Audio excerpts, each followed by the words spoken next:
అవును, వాళ్ళిద్దరూ చరిత్ర సృష్టించారు. తెలుగుదేశం పార్టీలో సరికొత్త అధ్యయనాన్ని లిఖించిన వేమిరెడ్డి దంపతులు. వాళ్ళిద్దరూ తెలుగుదేశం పార్టీలో చరిత్ర సృష్టించారా? పార్టీ చరిత్రలోనే ఆ ఇద్దరు సరికొత్త అధ్యయనాన్ని లిఖించుకున్నారా? కుటుంబంలో ఒక్కరికే అవకాశమన్న నిబంధన పక్కన పెట్టి చంద్రబాబు ఆ ఇద్దరిని ఆశీర్వదించారా అన్న ప్రశ్నలకు అవుననే సమాధానం లభిస్తుంది. ఆ ఇద్దరి విషయంలో టీడీపీ అధినేత తీసుకున్న నిర్ణయం సరికొత్తగా కనిపిస్తోంది.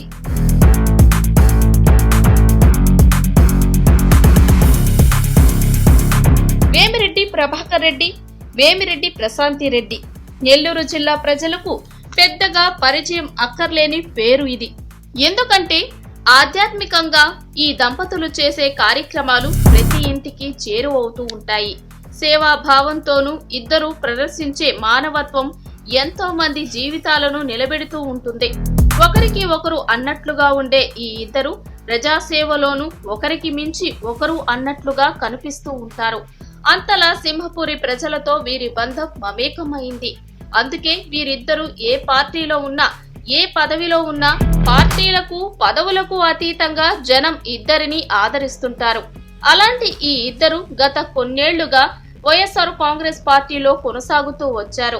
వేమిరెడ్డి ప్రభాకర్ రెడ్డి రాజ్యసభ సభ్యులుగా పనిచేయగా, వేమిరెడ్డి ప్రశాంతి రెడ్డి టీటీడీ బోర్డు సభ్యురాలుగా కొంతకాలం పనిచేశారు. అనంతరం టీటీడీ ఢిల్లీ సలహా మండలి చైర్పర్సన్ గా నియమితులై సేవలందిస్తూ వచ్చారు. జమ్మూ కాశ్మీర్ లాంటి చోట వెంకటేశ్వర స్వామి ఆలయాల నిర్మాణంలోనూ తనదైన చొరవ చూపించారు. అయితే జగన్ నిర్ణయాలు, వైసీపీ పరంగా నెలకొన్న పరిస్థితులతో వేమిరెడ్డి పార్టీని వదిలి బయటకు వచ్చారు. ఆయనతో పాటు ఆయన సతీమణి కూడా రాజీనామా చేసి బయటకు రావడం, ఇటీవల ఆ ఇద్దరు తెలుగుదేశం పార్టీ తీర్థం పుచ్చుకోవడం తెలిసిందే.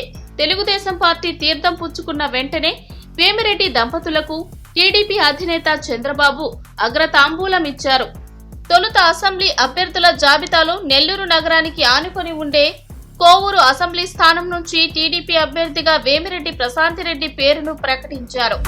ఇటీవల లోక్సభ అభ్యర్థుల జాబితాలో నెల్లూరు లోక్సభ స్థానానికి వేమిరెడ్డి ప్రభాకర్ రెడ్డి పేరును వెల్లడించారు.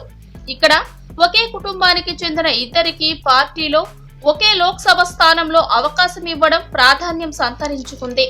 ఇద్దరిలో ఒకరిని లోక్సభ స్థానానికి, మరొకరిని అసెంబ్లీ స్థానానికి అభ్యర్థులుగా బరిలో దింపడం ద్వారా చంద్రబాబు తనదైన మార్కు రాజకీయాన్ని ప్రదర్శించారు.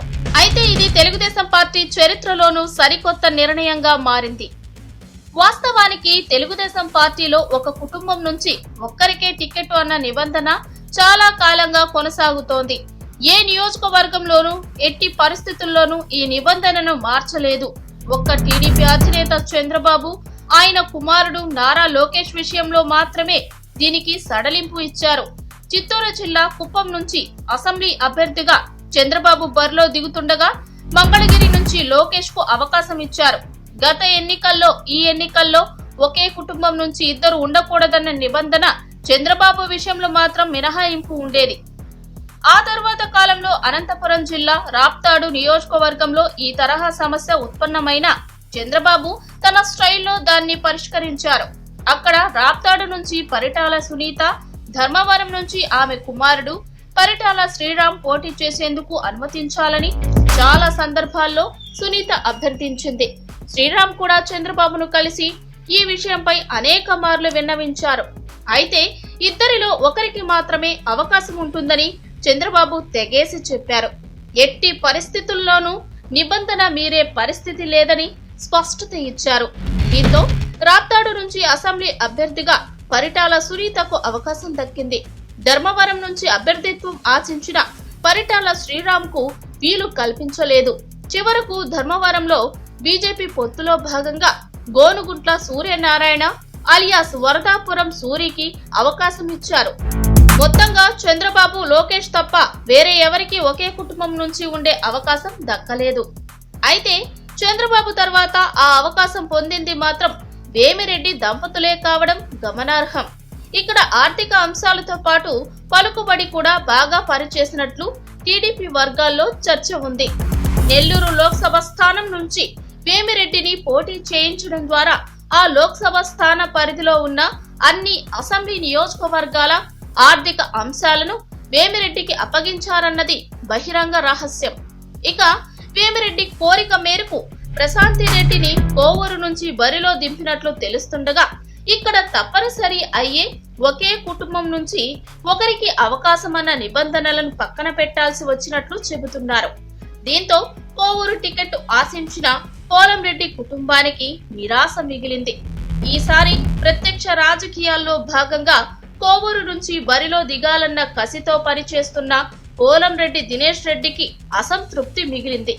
అయితే అనూహ్యంగా వేమిరెడ్డి ప్రశాంతిరెడ్డికి టికెట్ దక్కించుకోవడం ద్వారా బీపీఆర్ పాచిక పారినట్లు అయింది.